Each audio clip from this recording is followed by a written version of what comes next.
Charlie Patton was only in his mid-40s when he died in 1934. He had only been recorded on 4 occasions, but he remains one of the giants of the acoustic tradition of the Mississippi Delta, who combined spiritual and secular lyrical imagery with an earthy lifestyle, which allowed him to create some of the most resonant country blues material ever recorded. A unique performer, an instantly recognizable singer, he had an enormous influence on his Delta contemporaries. He showed great panache when playing live and has been called the first rock and roller. Patton's father was a preacher, and Charlie grew up as one of 12 children on a farm in the Mississippi Delta. He moved to Will Dockery's plantation when he was still a child and learned to play the guitar around 1908 when he was 19. It has been said that Patton was the first great Delta bluesman, that he was the fountainhead from which that distinctive style flowed. He certainly had a very individual style of playing, extremely rampant and raw, yet rhythmic too. His vocal delivery was often hoarse, more of a holler than singing, which made him sometimes difficult to comprehend. He was also one of the first men to establish and develop the slide guitar sound. Not only did Patton play the blues, he lived it too. He was imprisoned, he drank heavily, he had around 8 wives, and he travelled extensively, which may have accounted for the number of wives. Nor did Patton play the blues in a sombre and laid-back fashion. He was a consummate showman.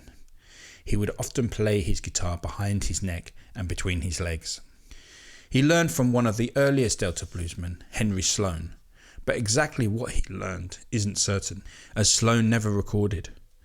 By the time he was in his mid-20s, the 5-foot 5-inch Patton was known throughout the Delta, playing at picnics, juke joints and house parties and levee camps. His friend Willie Brown often accompanied him, and the two of them must have put on some first-class entertainment.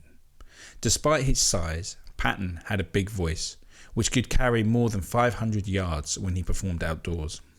He had time to hone his skills before he began recording, as he was around 40 when he was discovered. A Mississippi music store owner and part-time record company scout, Henry Spear contacted the Paramount Record Company and arranged for Patton to record in Richmond, Indiana on Friday, June the 14th, 1929. He recorded 14 sides on that occasion, probably the cream of his extensive repertoire at the time.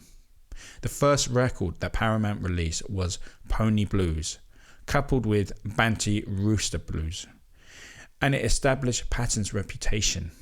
His third Paramount release, Mississippi Boweevil Blues, was credited to The Masked Marvel, A Case of Marketing, 1929 style.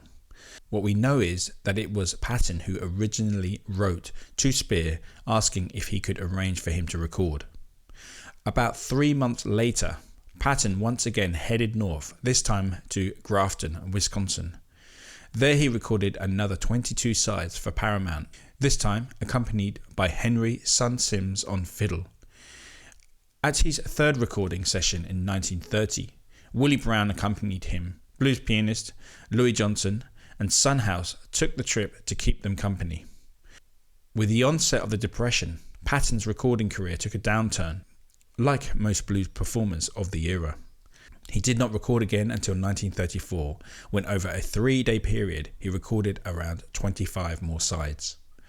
Although only about 10 were issued. His last wife, Bertha Lee, sang on some of those sides. Patton was now in poor health, and the couple quickly returned to Mississippi, where he died just 3 months later. Many of Patton's recordings were personal blues, tales of his own life, but they were songs that many of his Delta audience could relate to, which is clearly a significant factor in his success. He also recorded topical songs that were, in their own way, the newsreel of the Delta. For example, High Water Everywhere, about the Mississippi flood of 1927. If any performer can be said truly to reflect the sound of the birth of the blues, it was Charlie Patton. He was there at the start, absorbing and shaping the blues, besides creating the opportunities for others to record. He may not have been the first country blues player to record, but he was definitely the greatest of the early Delta bluesmen. Thanks for checking out this video. We're going to do a blues great every day, so be sure to come back for more. Take care, guys. See you soon.